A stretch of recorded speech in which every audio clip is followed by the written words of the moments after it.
Welcome to the Hamumu Halloween Home Horror Hoedown, the podcast where we watch scary movies so you don't have to. From award-winning to completely unknown, we take them all way too seriously. I'm your host, Mike Hummel. And I'm your host, Solange Hummel.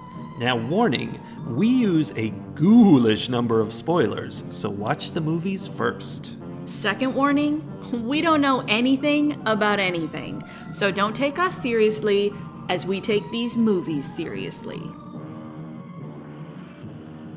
In classic style that I feel like we haven't seen in a while, this movie cold opens with someone's head getting chopped off by a closing door. It does. I don't want to blame horror movies for how I function in the world. I think I was like this before I watched a lot of horror movies, but I feel like horror movies definitely validate, perhaps is the correct word, my perspective on the world, which is if there is the possibility that something terrible could happen, it will. But is it really validating it when the horror movies are fictional? So they're just showing you something that isn't actually true? It's showing me that what my brain has said could happen, someone else's brain has said it could happen, and then is showing me in graphic detail how that thing could happen and what it would look like. That's not what it would look like, because after his head got chopped off, he was still crouched on all fours.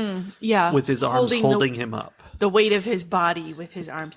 Or was it just like it was held in a way, like his neck was being held there, and so really his arms were just dangling at that point, but you couldn't tell the difference? Maybe. I don't know. What I do know is that it's things like that that mean that anytime I'm on public transportation and they say, please stand clear of the doors, I am going to do it. Yeah. I'm one of those people that I get on a subway car and I'm like in the middle, standing as close to the middle of the car as possible because I don't want to be near the door. Yeah. Safety first. You know, those doors have like rubber gaskets and they just squeeze. They don't cut things. I know that logically. I also know that logically rotating doors have been created in ways that they won't chop off your fingers and arms. But I'm not going to use one. That would be insanity. Obviously. But would you use the Ghost Station from 2023? Here's the thing. I would not. Oh. Why were all those people going down to that station below the station? I don't know. Follow-up question. Why did that station below the station have such good lighting? And why was it so well taken care of? That's the thing. Like sometimes, I don't know, like you see a Walmart in the middle of the night when it's closed. I don't know if Walmart's closed. Other things close in the middle of the night and all the lights are still on. It's like all this electricity and it's just happening. Yeah. Don't do it. That's bad for our planet. Yeah. And that's what they did. They were like, well, the station's still here, so we'll just leave the lights on because who can be bothered to hit that switch? On the other hand, keeping the lights on meant that they were able to see when there was someone down there who shouldn't have been down there or when bad things were happening. And I don't know, there were cameras everywhere. Yeah.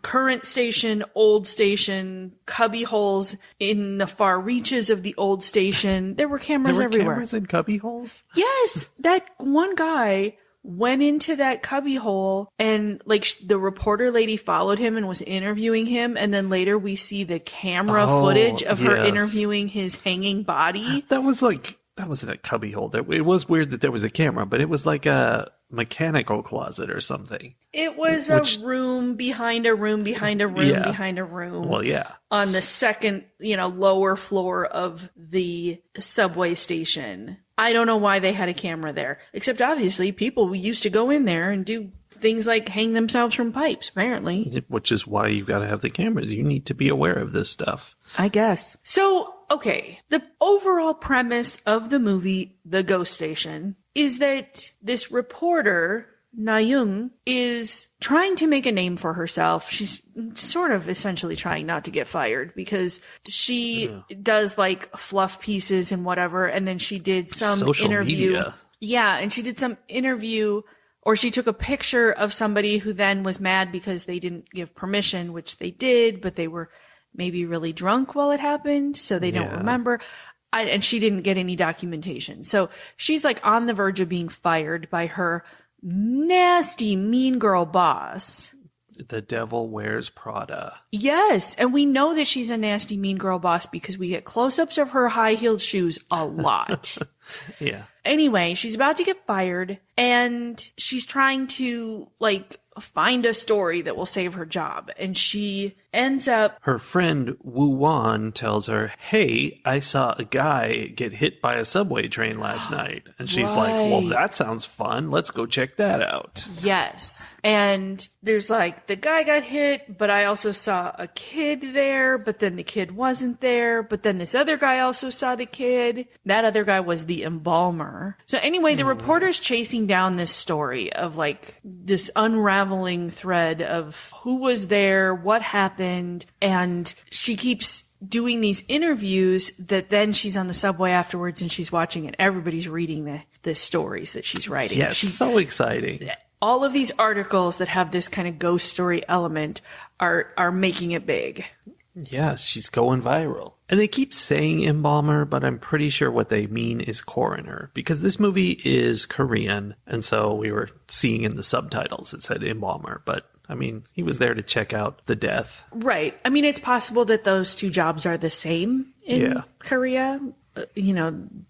They do the same. They don't do both. It's like the coroner job and the autopsy job and the whatever. But yeah, and that guy was creepy. Yeah, he was messed up. And he turned out a little bit evil in the end. Maybe a lot bit.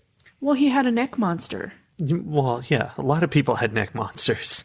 Yeah, he had a neck monster, and he had to save himself from the neck monster, which is the evil bit. Does he have to, though? That feels selfish. I mean, he has to save himself or die. Speaking of Ringu, this movie featured a well on video with like sketchy video display of it, and it was just 100% out of the ring. Like, bam, there's that well. Yeah. It also reminded me of that other movie that we watched where it was not scary at all except the one shot of all the arms coming out of the well. That was called Remember. Re/member. Yeah. I didn't remember that. Uh-huh. Yeah, so there was the well, and there's kids in the well, of course, because there's always kids in the well. Yeah. And Na Young, like, slowly discovers or uncovers the story by, going from person to person to person, that there was this orphanage, and like the end reveal of the movie is that they're supposed to clear the grudge. I don't remember what the phrasing is, but so there's a grudge associated with this station because of the orphanage owner who lived there and the fact that it was built where this orphanage used to be. Mm-hmm. And I think grudge really is the translation for curse, right? Yeah, it's definitely curse related. There's a real big grudge over this whole area, and we have to figure out how the grudge works. And it turns out the grudge is being held by these children, and they are trying to escape still from this well that they died in. And I thought that was very cool how, like, in the way that they died is this orphanage owner only gave them numbers for names that were the dates that they arrived at the orphanage, and he would just call out the numbers, or he would keep track of the kids that way because he got paid each year when that, for that kid, he got paid for that kid each year on the same date that the kid had arrived. So that was the only thing he cared about, was that they were money. And when he was trying to get rid of them, he put them all in the well, but then called one of them out by her number, which was her name. And so then they all were like, no, we want someone to call our number. And that was the haunting, was that they kept like making people want their number called. Yeah, they were like uncontrollably saying the number or writing it on things. And actively, like, there was a point where the one guy was saying, like, 0831 or whatever it was, call me, call me, call me. Deep. Yeah. Yeah, so we had the fun classic ghost investigation where, we uncover this piece by piece what the ghosts want. And the other part of that classic story is that in the end, you think you give the ghosts what they want, and then, of course, the ghosts are back and still doing terrible things. Which the embalmer even says, like, okay, look, these guys have been angry for a really long time. It's not going to be that easy, which is fair. Like, that feels accurate to me. Like, these kids who were murdered aren't going to be like, oh, you wrote a social media post about us? We're good. We're good. We're fine. We'll leave you alone now. I mean, I like the tradition of they found all these bones in the bottom of the well, which was like a side passage off this lower station. And, you know, what you do, you get all those bones, you put them together, you bury them in hallowed ground. That's how you fix this kind of thing. That would have taken a lot of effort and time. It was easier to just write a social media post. That is, wow, the message of this movie. Yeah. Indeed. Exactly. So then it takes like, okay, that's all dark enough, right? You know, orphanages, orphans being stuffed down a well because the orphanage is being closed and the guy doesn't want to be bothered to like do anything with them. So he's just like, I'm done with you. I'm not getting paid for you anymore. Bye-bye. But for some reason, he kept the one kid who I guess he kept as his son. Yeah. I mean, maybe that just was his son. I don't know. Maybe. And the son like insisted that he save this other girl. Mm-hmm. So maybe it was his real son, because I couldn't figure out why he would care what this orphan kid thought. But maybe it was his real son had made a connection with this one orphan girl, and so he saved the one orphan girl. And then it's like that guy and that girl are part of how the story comes to light. So that's all dark enough, right? And then when we learn, like, a social media post isn't enough to save these, you know, to cure this grudge, right? Yeah. It takes an extra deeper, darker turn because the reporter, first of all, the guy the reporter has a crush on and who I thought had a crush on the reporter, like he's down there, he gets like grudged by one of the kids. So he's got the neck monster. Yeah. And he's got the scratches on his hands and he's like, oh no, I'm going to die. They do the report. He's like, okay, I'm going to be fine. Nope. No, still going to die. Scratches. So the embalmer tells him, you have to get someone else to say the number and it'll pass it on to someone else. He's like I did. I made this other woman say the number, so I'm good.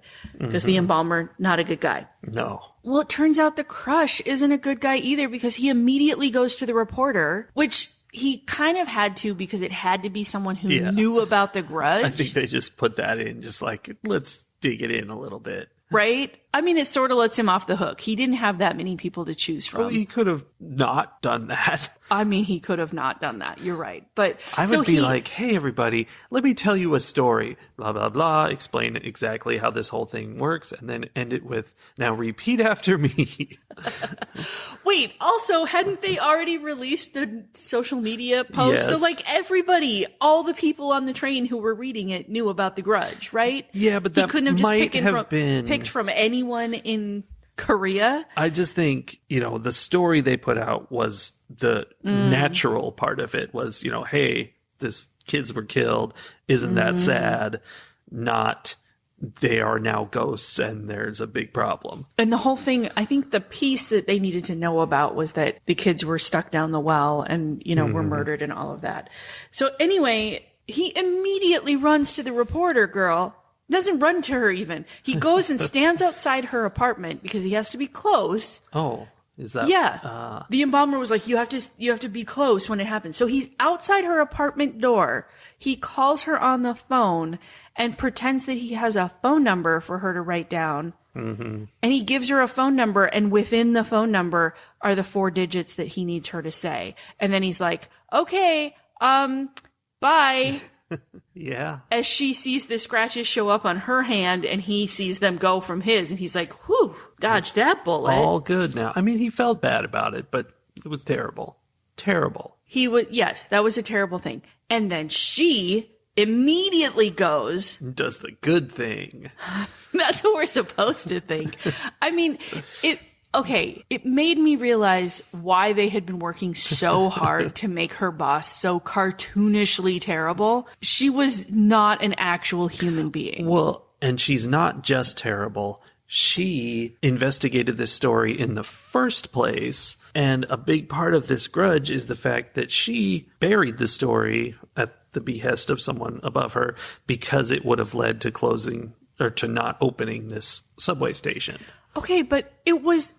Here's the part that makes the reporter lady, Nayun, like that much worse in my mind, is that what the boss lady did when she was Nayun's age is exactly the same thing. Like, she didn't have control. She was like a nobody reporter.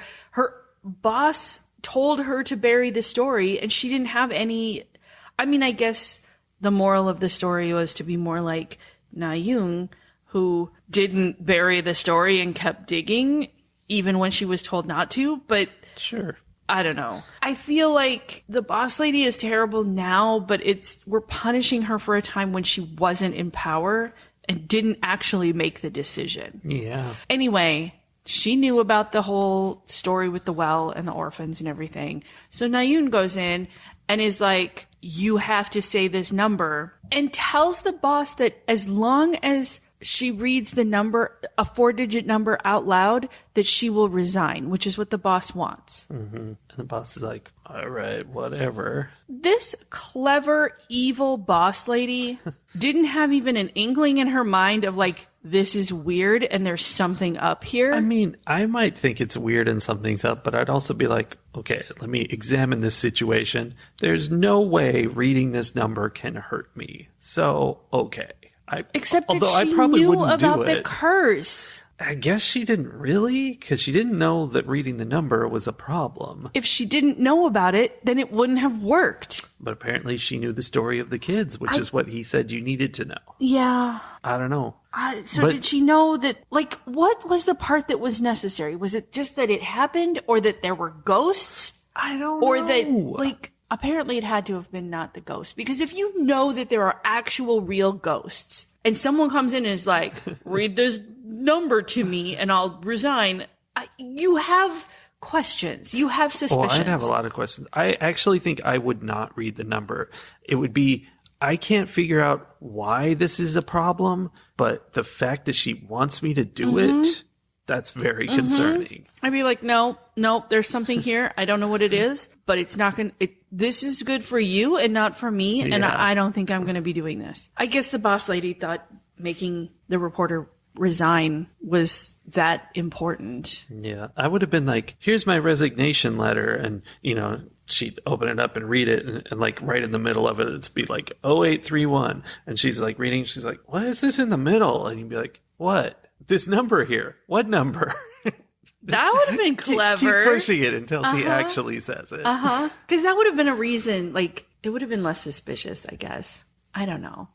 It would have had to count on her actually reading the letter right then and there. I don't know. But the fact that the reporter was just like, yep, okay, I'm going to make somebody else die. Like the ability for the people in this movie to go, oh, I don't want to die, so someone else should do it for me. Yeah. That was something that they were very good at doing. And that is, once again, where we encounter the ring. Mm-hmm. It's kind of a ripoff. I mean, and I don't understand the cultural background of movies like this well enough to know what are they trying to say with that? Like, is that just, is there some kind of cultural norm that like it's totally acceptable to do I don't that? think so. That seems off, I right? think it Like was that doesn't sketchy. seem right. But then why is there was no effort, or were we supposed to just be like, oh, these are terrible people? They seem like normal people, and then they do this thing, and you're like, oh, these are terrible, terrible people. Probably. I don't. But then the end of the movie is the terrible people live? Some of the terrible people die. I don't know. Yeah, I don't know. I'm sure there's something. I mean, it's probably something very specific. Like there's a certain, ghost monster in Asia that possesses you, and then you have to send it off to someone else, like this exact thing, because otherwise they're just ripping off another movie. No, I get that. I'm talking like in a cultural storytelling sense. Like in American horror, if you are possessed by something, there's supposed to be some kind of like existential angst involved in the idea of like, okay, the one with the pool. Yeah. There was a lot of angst. That guy had to decide whether he was going to save himself and sacrifice his children or whether he was going to sacrifice himself. And in American horror, the heroes always sacrifice themselves. You have to in order to be a hero in American storytelling. But a lot of horror movies don't have heroes. They have just trash that you're enjoying getting taken out. Right. I'm just saying that in movies where someone has to decide whether to sacrifice themselves or someone else. Another one I'm thinking of is the one that Ryan Reynolds was in. Amityville Horror? Yes. Doesn't the dad have to make a decision at the end of that one? I don't know. I don't know. Anyway, if there are decisions that have to be made about who dies and who lives, the person who has to make that decision is either we have seen that they are a heroic person and they make the heroic decision, or we have seen all along that they're a bad person and they're not going to do the right thing. And we know that, and we feel bad for everyone around them because they are going to be impacted by this bad person.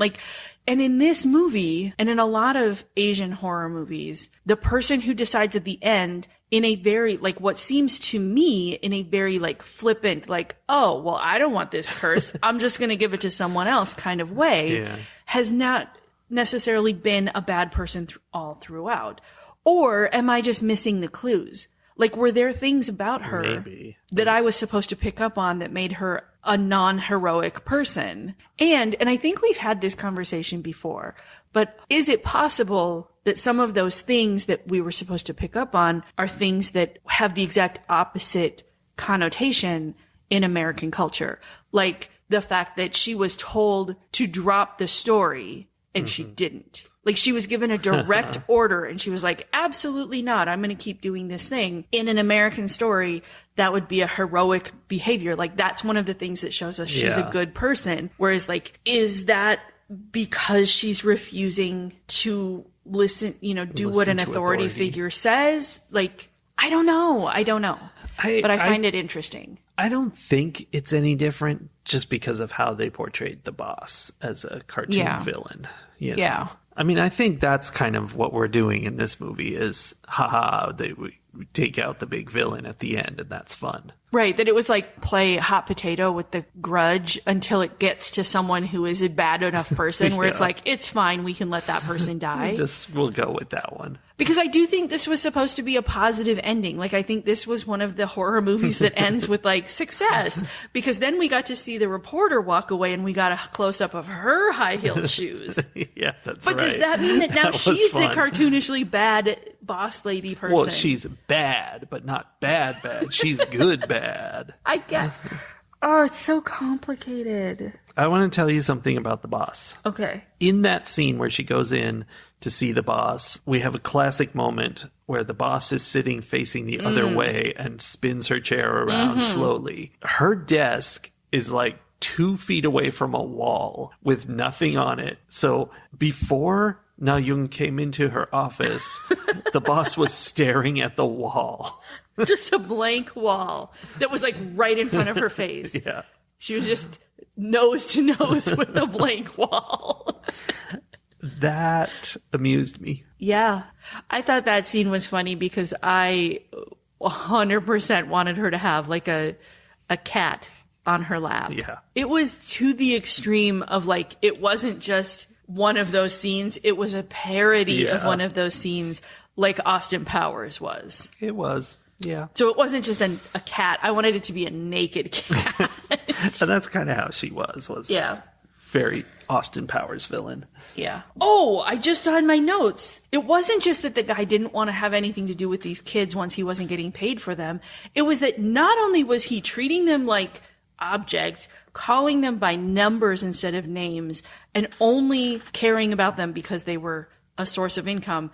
It was that he was making them a double source of income by harvesting their organs. Oh, right. I forgot that there was a organ harvesting operation. Because that came out at the very, very end. Yeah. And that was why he put them in the well, because he didn't want anybody, once they were these kids have to go somewhere else, other people might be it's weird that all of the kids from this one orphanage only have one kidney. Yeah, that was pretty dark. Yeah. it just kept getting He was darker. adopting kids in order to cut out their organs and sell them. He wasn't adopting them. He ran an orphanage. Oh, well, yeah, okay. He was taking in orphans in order to cut out their organs, which is interesting. I mean, I think he was like a state-run orphanage because he was paid by the state. So, like, it's not that he was doing it voluntarily. It was they were like, here, these kids are yours to take care of. He's like, great, fine, as long as you're paying me. And also, I'm going to sell all the extra body parts I can. You think he said that out loud? No, he probably whispered that part. Oh. Behind their backs. And also, I'm going to sell all the extra body parts I can. And they were like, what? ASMR. No. Yeah. Yeah, it was a bad deal. I understand why those kids were angry. Mm-hmm. They had good reason to be angry.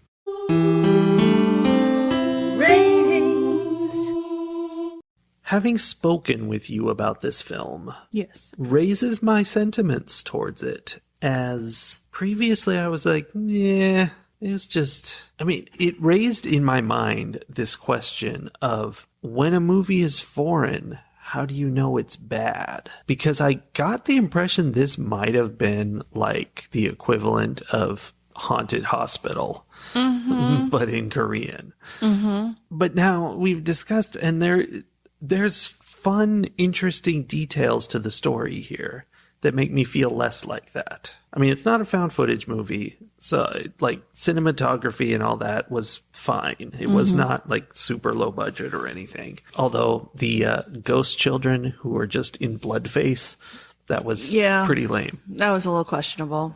But I don't know. I mean, like, what I feel like it probably was kind of the equivalent of, I want to say like The Conjuring, but that's higher level. But that kind of PG-13 horror for everyone kind of movie. But I don't know. That's my point, is I don't know, because it was made for a different audience, and I'm not sure.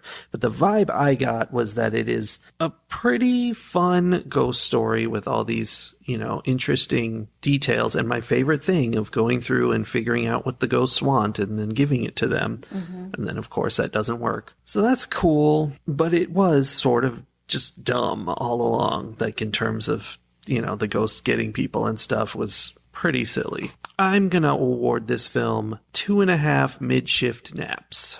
Okay, that's fair. I was worried you were going to give it something higher, actually, when you were like, raised my thoughts on this. Well, there was stuff going on in the plot. Because I agree that the plot was intriguing, but I feel like it was intriguing because that's a comfortable path for me, where it's like, we don't know what the ghosts want. We find out what the ghosts want. We find out we were wrong about what the ghosts want. And then we find out what they really want. And that's my favorite And everyone dies. Or, Yeah. There's no stopping them, which is, yes, it's a comfortable path. It's a path that I like that as a horror story plot. But I feel like, sort of like you, if this story had been told using conventional American storytelling, I suspect I would have found this not very interesting because there wasn't much new to it. The newness for me was that because it was a Korean film, it had, and I have talked about this at length before, it had scariness that's not scary things that I have become immune to. I don't watch enough Asian horror or Korean horror specifically to be afraid or to be desensitized to like the way that they have things pop out or crawl from the ceiling or twist around in knots or whatever. I don't remember specifically those things happening in this, but like, it's pretty much bloody kids. There are certain aspects of ways that storytellers are like, ooh, that was scary. And this was different enough from what I have desensitized myself to that it was still a little startling. Were you terrified? I was not terrified, but it was, it was creepy. I think you ask a good question. Like, it's the idea of like, how do you know if someone, like, how do I know if someone with a British accent is smart or not? Right? Like, they are. That's obviously. Or like, like a posh British accent. Yeah, if it's a Cockney accent, they're dumb. Well, that's like, there are so many assumptions that are built into what we think because of things that have nothing to do with the reality of it. You know, we're just like, oh, fancy British talk comes from smart people. So I think there's definitely an element of this here. Also, there were, with the boss lady, with some of the other characters, there, with the blood face, there were hints of like, I don't know how intentional hints of various isms and phobias that were not great. Yeah, there was some pretty clear isming at some points. But also, I got a vibe of like, not comedy, but it was kind of silly, kind of satirical, even though it was also serious. It wasn't a comedy movie, but like with the boss and stuff, like there's a little bit of slapstickiness. I mean, the rapidity with which this reporter's reputation swung on her stories, and like that they got her a birthday cake to celebrate however many hits on the story that she'd gotten or whatever. I can see that.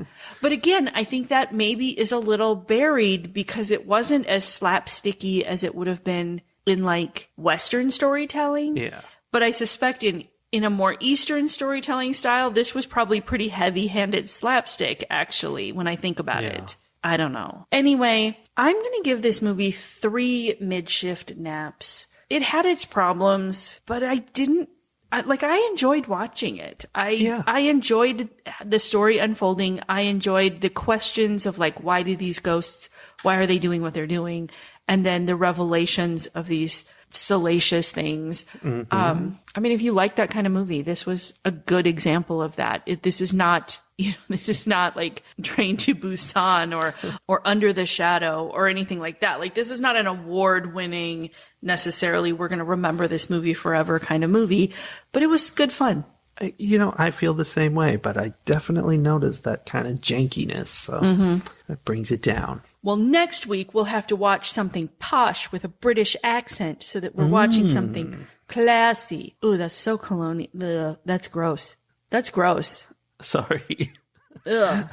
I'm not the one who said it. No, that's what our, culturally, like our culture is like, oh, but if it's British, it's fancy and expensive and posh and nah. And it's like, no. Okay. Well, we'll see what we get. See you next week. Steal something from an Asian culture and stick it in a British museum. If we stick it in a British horror movie, I might enjoy it. All right. We'll be back next week. Yay! See you then. Bye. Bye.